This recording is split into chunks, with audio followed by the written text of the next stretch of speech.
of the AnnuBioLivCTR Living Center. Hi, George. Pleasure to be here. Welcome. Explain to me, what exactly is the AnnuBioLivCTR Living Center? Beautiful question. The AnnuBioLivCTR Living Center is a center in Compton, California, that we've just started 60 days ago. It's zeroing in on a problem that not only black people in Compton have, but generally people around the world have, and that is a total lack of understanding as to the original condition of life. What are we to do here in terms of our nutrition, in terms of our spirituality, in terms of our lifestyle generally? So the word Anu is a very interesting word, especially being the Black History Month. Anu is a word, Egyptian word, for the original people of the Nile Valley, the pre-dynastic people of the Nile Valley. And our organization, research part of it, have spent 10 years researching out the Anu people. And we've identified that they are the very same people that are described in the Bible, Genesis, in the Garden of Eden. This is Egypt. Yes. So you're saying that the Garden of Eden basically was in Egypt? Yes, definitely. And the descriptions of the Garden of Eden in the Bible, including the Nile River, also expanded over into the Mesopotamia area, we believe all the way to the Ganges River. So the people in the Garden of Eden are the four-river area of Mesopotamia, Egypt, and India.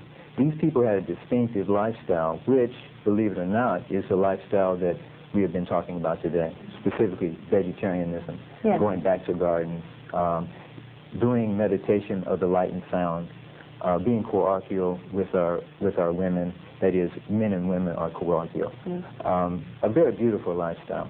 And it's just beautiful that we now know that the Anu people were the original people in Egypt that had control of the hieroglyphics.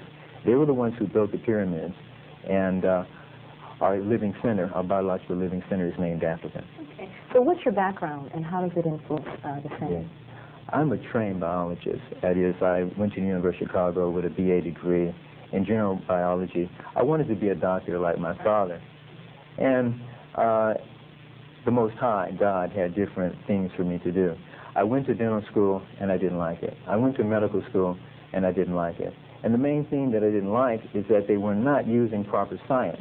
They're teaching in biochemistry, and I've had it 3 times at the graduate level. They're teaching untruth. They're teaching that you have to have meat to get amino acids, to get vitamin B12. These things are not true. Do you feel that people are more in search of the truth at this point, going back to the original? Yes, yes. I was searching, and I know other people are searching, and this is what our center is about. And specifically, they're at a near panic because of the epidemic levels of cancer, the epidemic levels of AIDS, the epidemic levels of the 6 other deadly diseases, and all of them are nutritionally related. People are searching. There's a lack of confidence in the doctors and in the establishment to control these diseases. So you're saying it's a matter of life and death? Oh, definitely. Where nutrition is concerned definitely. Today? I believe that our organization has probably done a better job at identifying just what time it is in terms of the world.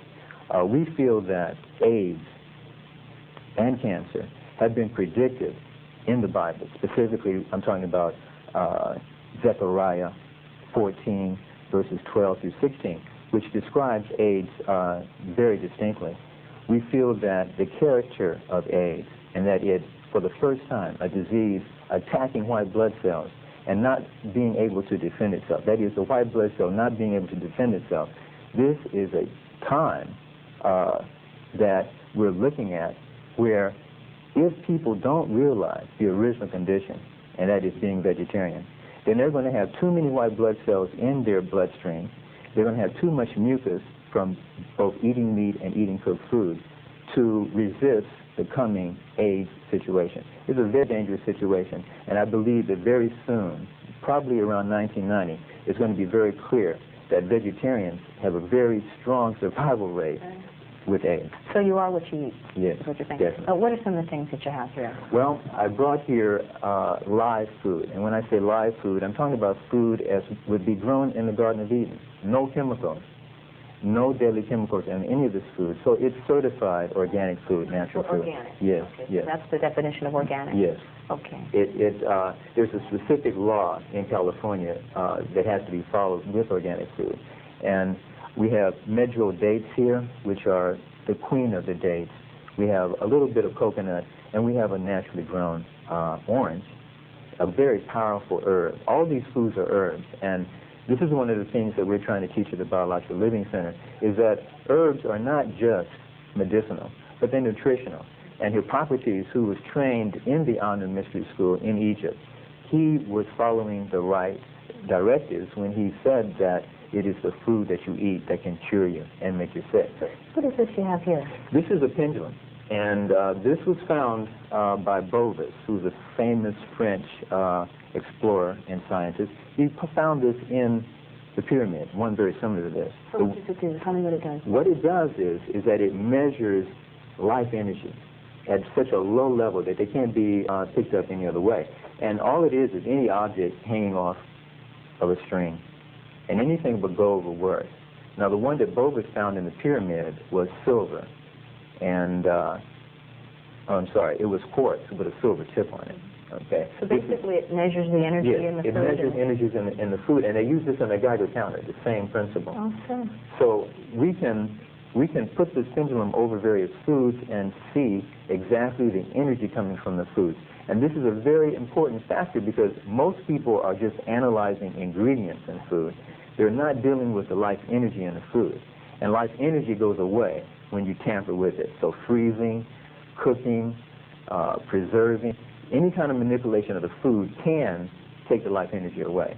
So a clockwise reading is a positive reading. Okay, and counterclockwise is negative. George, okay, I'm sorry. We've run out of time. It's gone so quickly, and there's so much more that I'd like to ask you. Yes. But I'd like to thank you for Thank joining you very much.